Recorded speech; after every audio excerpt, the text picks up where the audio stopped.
Welcome to Habeas Treasures, where I try to decipher this book, There's Treasure Inside by Jon Collins-Black, in order to find one of the 5 hidden treasures. On today's episode, I'll continue my breakdown of The Lion's Share Box, and continue my discussion of the Michael Jordan chapter. Let's begin! On my last video, I discussed why I think the beginning of the Michael Jordan chapter and the references to the NCAA basketball tournament might be clues leading to Salt Lake City, Utah, where Magic Johnson and Larry Bird faced off in the championship game back in 1979. So, I know what some of you must be thinking. Yo, HT, why are you doing another video? Are you saying there could be more clues in this chapter? I thought we were done with chapter 13. It's a great question. And yes, I think there are more. In fact, I think the late, great Kobe Bryant would say something like this. Let's watch. You're up 2-0. Job's not finished. Job finished? No, I don't think so.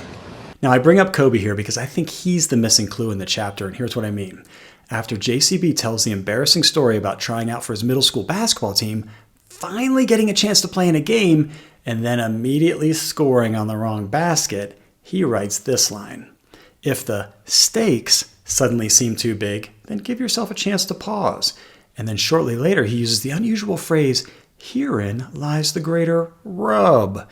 And finally, he states, when I think of emulating Michael Jordan, my goal isn't becoming the very best person at something. That is too rare a trait. I found it interesting that in this section of the story, JCB seems to be going heavy on the meat references. Stakes, rub, rare. Well, there's one basketball player who fits the stake narrative and who based his entire career on emulating Michael Jordan, and that's Kobe Bryant.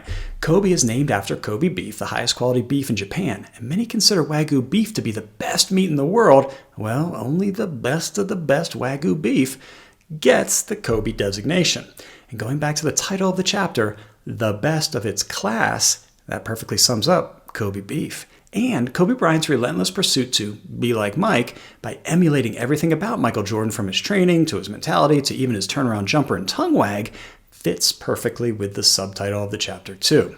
So all of this leads me to believe that in addition to the clues leading to Hurricane Utah that I covered in my last video, there is likely a Kobe Bryant takeaway as well.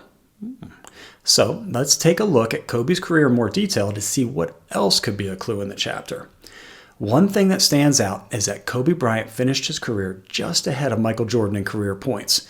Remember in the chapter how JCB writes only 4 players scored more career points than Jordan, and each of these players played at least 270 more games? Well, it turns out that Kobe is one of those 4 players, and he played exactly 274 games more than Michael Jordan. So that connection seems pretty solid. The other thing I found interesting was that Jon describes his basketball tryouts in the following way. He writes, I was 13 when I arrived at the middle school gym for junior high basketball tryouts. 50 boys showed up that day. Only 12 of us would make the team. The 50 number seems kind of arbitrary. I mean, who can remember the exact number of boys that tried out so long ago? But instead of writing approximately 50 boys showed up, he states the number exactly. Why? Well, maybe because the percentage of boys that would make the team is 12 out of 50, or 24%, and 24 was Kobe Bryant's jersey number. And then there are 2 other big moments in Kobe's life that I think go along with the themes in the chapter. The first is a woman in Eagle County, Colorado, accused Bryant of sexual assault in 2003. This case was so noteworthy that it made international headlines.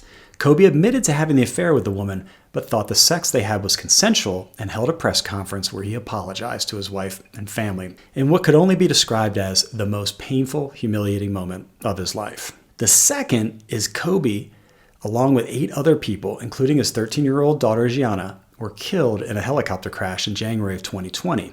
The helicopter flew into some dense fog and the pilot got disoriented and crashed into the Calabasas, California hillside. And if you put these 2 events together, a painful, humiliating moment, and the pilot getting disoriented, it fits with the ending of the chapter where JCB summarizes by writing, I had gotten too excited, rushed off in the wrong direction, and managed to completely humiliate myself in front of the entire middle grade student body. It was the most embarrassing moment of my life. Here, JCB again uses the phrase middle grade. Could this be another X clue that the helicopter crash and Kobe's infidelity is somehow a treasure hunt clue? I kind of think so, and here's why. There's one other place in the chapter that I've been able to find an X. There's one on this sketch of the boy performing a layup here. On the adjacent page, JCB writes, "I cringed as the other boys made sidelong glances at my pants." A very strangely worded sentence. Now, this could be a clue that we're supposed to look at the picture of the boy's shorts in a certain way. So let's rotate the picture to be sidelong. Now the X looks more like a black cross sticking out of the shorts. And if we assume the dark part of the shorts is the ground, then maybe this black ball that appears to be hurtling towards the cross could represent the helicopter that crashed and killed Kobe and his daughter. And if you pull up the crash site on Google Earth, you can see that people have made a memorial and have placed similar crosses there paying tribute to the 9 victims. And one other coincidence, Kobe's daughter Gigi, who was killed in the crash, was 13 years old at the time of the accident, the same age as JCB in the story, and they were headed to her basketball game when the crash occurred. Maybe the image in the book is sort of Jon's way of paying tribute to her memory. After all, the crash happened in Southern California where JCB lives, and happened in early 2020 at the same time he was putting together ideas of what to include in the book. Look, I get that this is pretty dark stuff. Feels a bit out of context with the positive themes that dominate the treasure book. But then I'm reminded of the message behind Jon's arm tattoo that he says translates to, "I welcome the good with the bad as they both come from the one true source." So maybe in the Michael Jordan chapter, Jon is highlighting both the good and the bad in life. At the end of the chapter, he summarizes the lessons learned from Michael Jordan by writing, "I aspire to realize the potential in me to become the very best version of myself. It is a constant endeavor. The prize in my sight is a better model of myself, a more attentive father, a more loving husband, a more generous friend." This reminded me of what Kobe Bryant said about the meaning behind his famous Mamba mentality that drove him to be great. Here, let's listen to Kobe. The Mamba mentality simply means trying to be the best version of yourself. That's what the mentality means. It means every day, you're trying to become better. And it's a constant quest. It's an infinite quest. All right, but what could the Kobe Bryant clue be that helps us find the location of the treasure? I'm not sure, but there are 2 locations that connect to the 2 incidents that I mentioned earlier in this video. The first is the helicopter crash site. It's located here in Calabasas, California. Now, interestingly, it's only about 12 minutes away from where JCB hid one of the signed books he gave away in this Instagram video last year. Now, I know he said there aren't supposed to be clues in his social media posts, but humor me here. Let's watch. Spread out across the United States, and the clues to find those boxes are in this book right here. Today we're going to do the first of what may be several giveaways on Instagram and TikTok. I'm going to be putting this signed copy in a special place for you to find. Clues to find it are going to be in this video, so pay attention.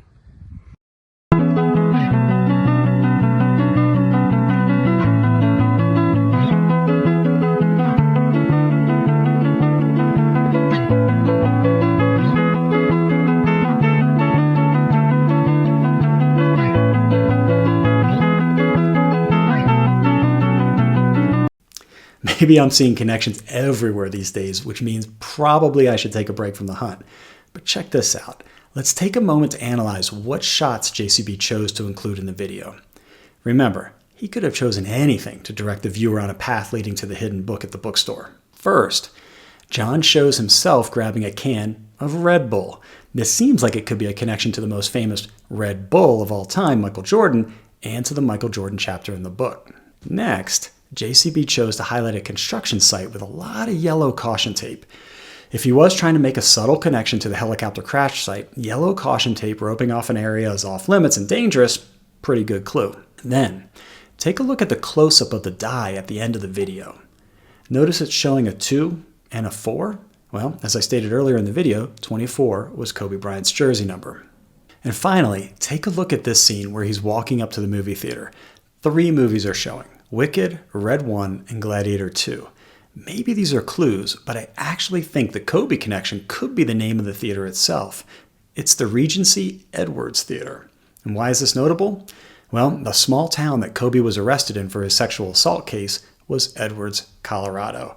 And in a final crazy coincidence, when I pulled up Edwards, Colorado on Google Maps, the first thing I saw was the intersection of these 2 roads, where Forest Trail connects to Fenno Drive.